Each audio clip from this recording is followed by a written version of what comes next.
Mula sa ating magaling na kahugot na si Jonas. Mula nang nakilala ka, ayoko na sa iba. Mula nang nakilala kita ay di na ako tumitingin sa iba. Nung una kitang nakita, napangiti ako bigla sa matatamis mong salita. Ako ay sobrang nahuhulog na habang tumatagal pa. Ayaw na kitang mawala.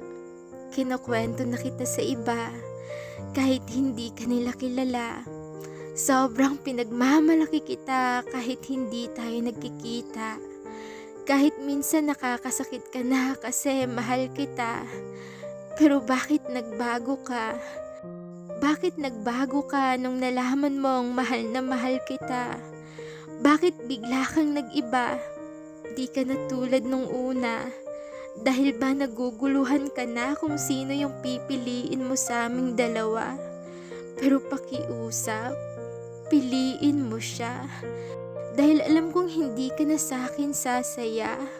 At kung totoong mahal mo talagang isang tulad ko, ay walang siya sa buhay mo. Kaya salamat kasi nakilala kita. Na kahit saglit lang ay pinagtagpo tayong dalawa. At least diba, napasaya mo ako ng sobra, na para tayong isang malayang tula, na kailanman hindi na magtutugma. Tulang masarap basahin sa simula, pero pagdating sa gitna, ay siya ring wakas na. Sapagkat ikaw ay hindi na malaya na makasama ako sa susunod na pahina.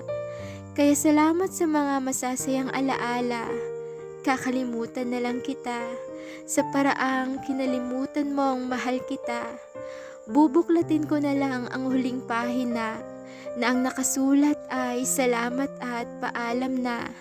Kasi mahal kita, pero tama sila. Tama na talaga.